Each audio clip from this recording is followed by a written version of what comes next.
dictados que son más rutinarios con las relaciones libres, los problemas más rutinarios con problemas más de pensar o acertijos matemáticos. Pero todo esto nos puede llevar a olvidar algo que hoy se sustrae a los alumnos y que es de sentido común. La escuela no es un circo y se va a estudiar y no a divertirse. Y el profesor que hace ver a esos alumnos no es un Herodes ni un tirano, les dice la verdad, el día de mañana tendrán que ir al centro de trabajo todos los días a horas fijas, esté motivado, ¿no? Es evidente que si tienes que ir a la escuela por obligación, mejor hacerlo alegre que rabiando, pero vamos, y llevarte bien con los compañeros y no más, se pueden hacer las cosas que sea más llevadero, pero el profesor no es un payaso ni un monitor de tiempo libre. Y esto me parece muy claro, muy sano que lo tengan los alumnos claro. Otra obsesión también que ha hecho mucho daño es hay que fomentar el espíritu crítico. El alumno no puede ser sumiso y obediente. Primero, ser crítico y sumiso son cosas, y obediente no significan lo mismo. Y, voy a poner un ejemplo que también se dio hace poco en España. De un juez muy religioso que se negó a casar a los homosexuales. Y ahora yo digo, admiramos a ese juez por su espíritu crítico. O decimos que tiene que aplicar la ley aunque no esté de acuerdo con ella.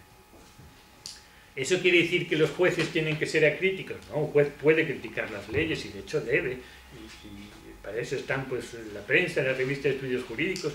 Y si cree que un delito de que está tipificado 10 años merece 15, pues está bien que trabaje por cambiar esa ley. Pero mientras no se cambie, no puede poner más de 10 años. Entonces, una cosa es ser acrítico y otra cosa es ser sumiso a las leyes. Entonces, si un juez, vamos a ver, si necesita una transfusión de sangre, resulta que el hematólogo es testigo de Jehová y se empeña en no hacerme. Admiramos su objeción de conciencia, su espíritu contestatario, no, ese señor sería cómplice de homicidio si se empeña en su... Ese es atentar contra la libertad religiosa, ¿no? El que sea testigo de Jehová que no sea hematólogo y el que crea que las leyes solo obligan cuando estás de acuerdo con ellas, pues en lugar de hacerte juez funda una comuna ácrata, ¿no? Entonces, una cosa es ser sumiso y otra cosa es ser crítico. Y yo no estoy en contra de que los alumnos critiquen y además los alumnos son críticos por naturaleza. Además que leer las puertas de los retretes de cualquier centro escolar, vamos, como ponen a los profesores. Lo mismo que yo puedo estar en desacuerdo con los programas de bachillerato. Pero tengo que obedecer y hacer los que me mandan, si no estarían completamente desguarnecidos frente al examen de ingreso en la universidad. Entonces los profesores tenemos que ser sumisos y acríticos. No, acríticos no. Vamos, a mí creo que se me puede acusar de muchos defectos. El de ser complaciente con el sistema educativo de mi país me parece que no. Me pasa bastante. Ahora, mientras no se cumpla, pues sumisa y acríticamente explico lo que me manden. Puedo ser sumiso y ser crítico.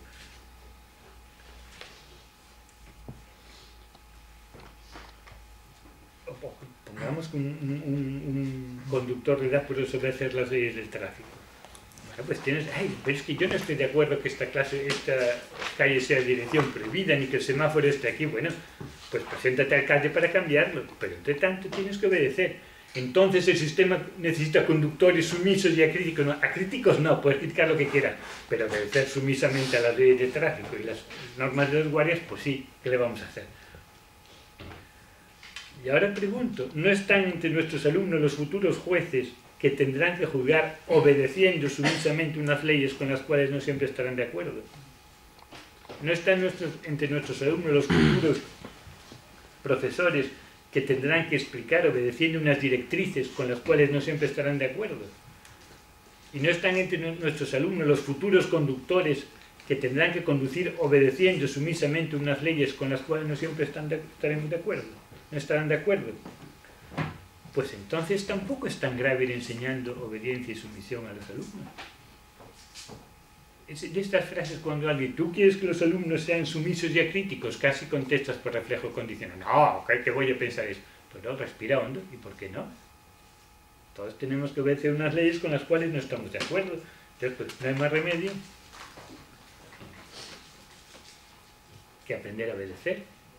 Decía, hay un pedagogo español, Miguel Ángel Santos Guerra, cuya capacidad de decir estupideces por centímetro cuadrado de letra impresa es difícilmente superable, que dice, una de las contradicciones de la escuela es querer conseguir demócratas en una institución jerarquizada. Bueno, en primer lugar, ahí hay dos propuestas. Una sociedad democrática también es jerarquizada, porque en la facultad manda el decano, en la carretera manda los policías de tráfico, en el aula los profesores. Y segundo, es que si eso es una contradicción, nos cargamos la educación. O sea, ¿para qué hay que obedecer a los padres? Para educar a los hijos. ¿Por qué hay que educar a los hijos? Para que puedan prescindir de la autoridad de los padres. Pues ¿qué contradicción? Pues no, no es una contradicción. Primero hay que obedecer a los padres y obedeciendo a los padres podrás aprender a no tener que obedecer a tus padres. Obedeciendo aprenderás a ser autónomo. Y quien lo considere tan aberrante que no se meta educador, pero es que la educación es necesariamente autoritaria. Educar es frustrar, es limitar, es poner límites, no es una labor simpática. ¿Qué le vamos a hacer? Decía, vuelvo a citar a Chesterton, que era mucho más inteligente que Santos Guerra, aunque eso tampoco sea poner el listón muy alto. Dice, no puede haber una educación libre porque si dejáis a un niño libre no lo educaréis.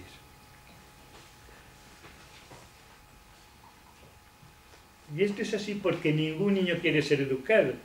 Entonces, si todo niño quisiera aprender, no tendría sentido una ley de educación obligatoria. O sea, tendría sentido una ley que obligara a beber al sediento. Usted ponga fuentes que los sedientos ya irán por su propio pie a beber a las fuentes. Entonces, si el niño también quiere aprender por sí mismo y no hace falta educación obligatoria, usted ponga centros, ya los niños irán espontáneamente.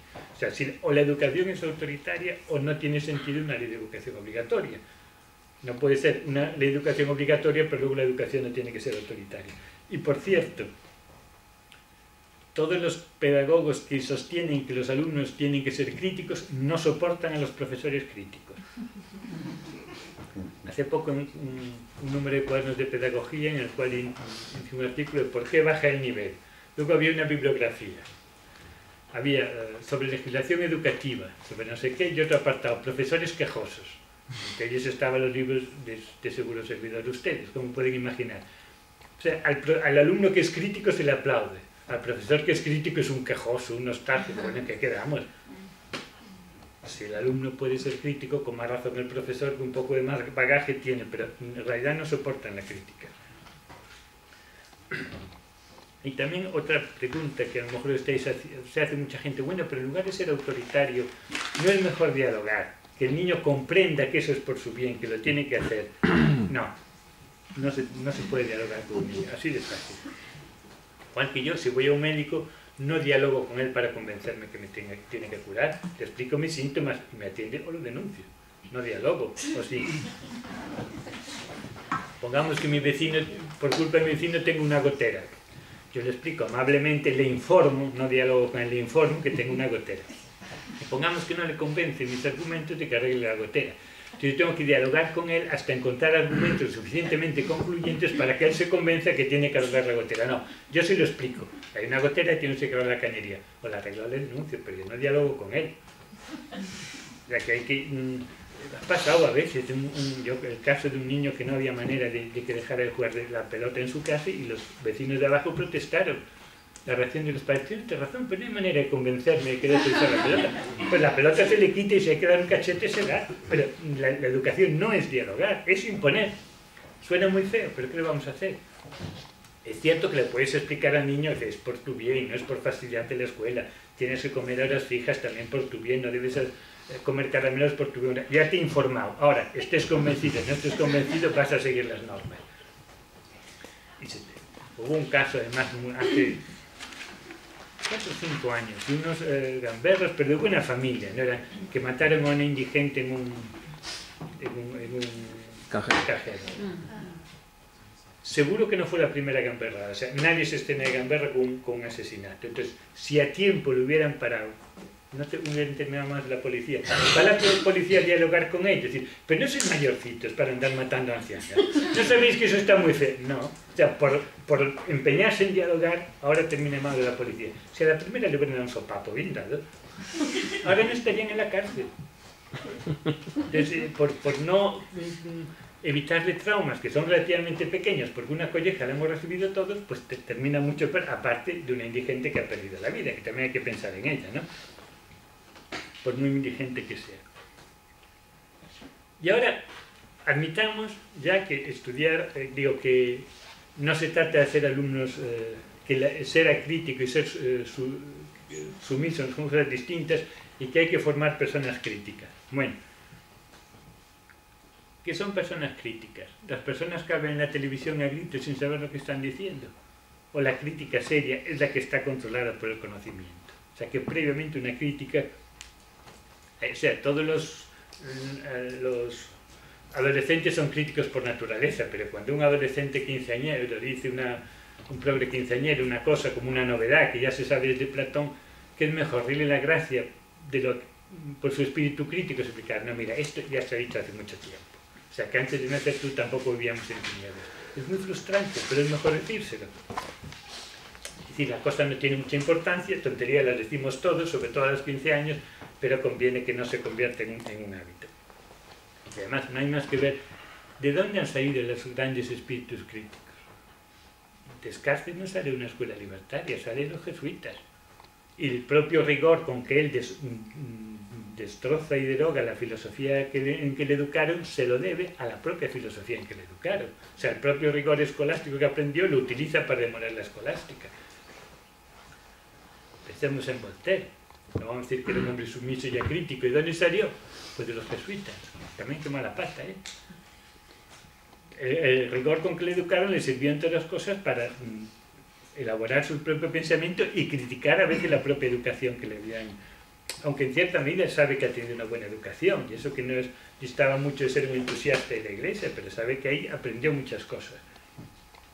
Podemos pensar en, pues eso, Bertrand Russell, no se puede jugar con los jesuitas, pero tuvo una educación muy rigurosa desde joven.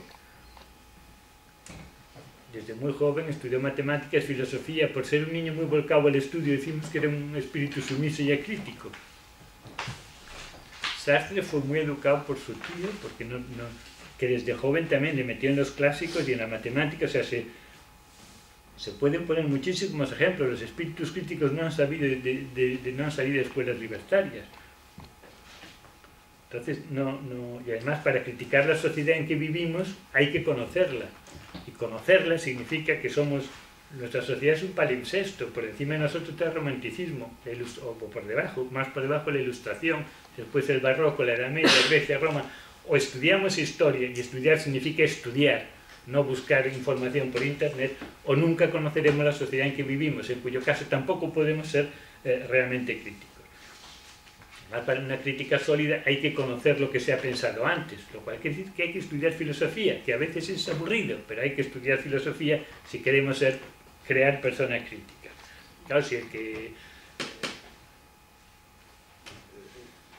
si hablamos de personas críticas, los que hablan por televisión a gritos o el que quema en público una foto del rey, pues sí, es muy fácil conseguir personas críticas, pero los que pensamos que eso no es crítica, que la crítica debe estar controlada por el conocimiento, pues el espíritu crítico irá al final, después de muchas horas de estudio y de erudición.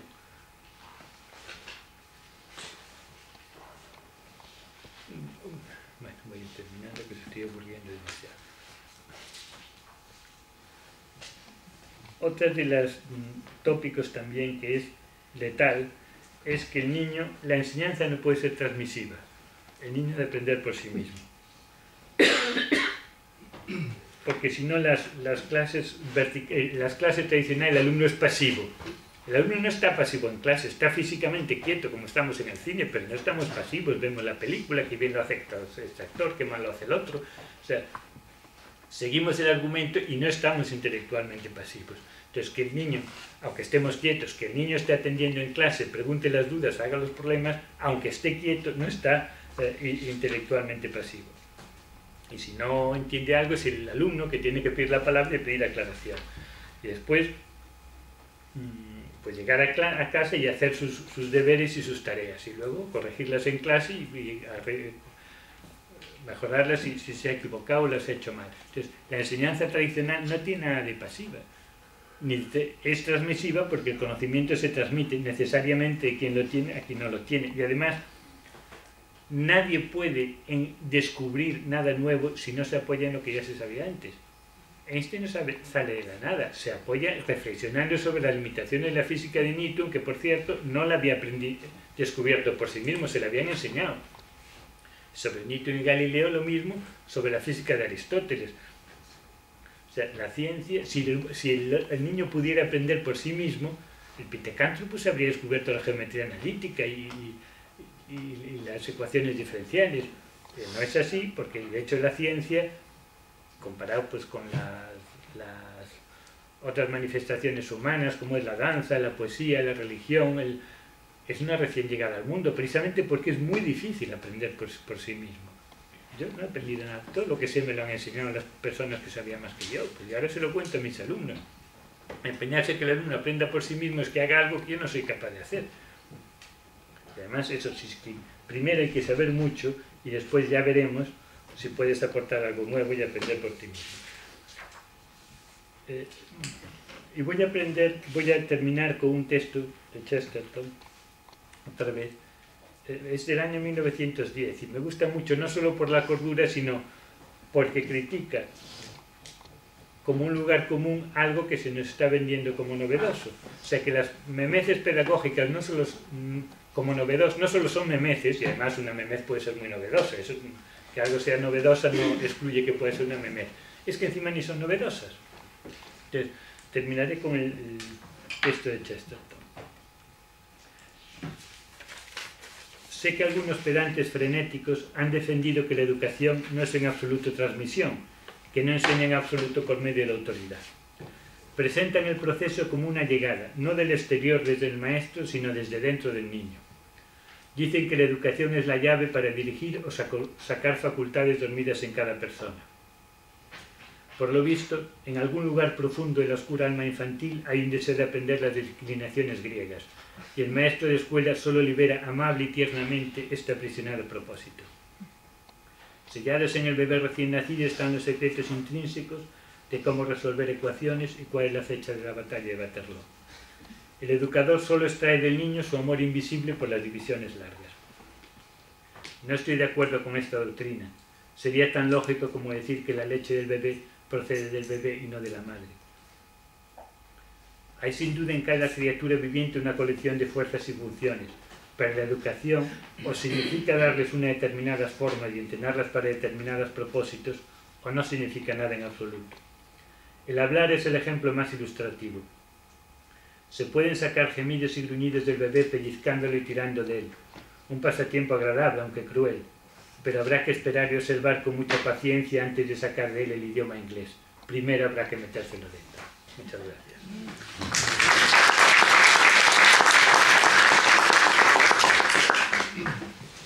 Muchísimas gracias.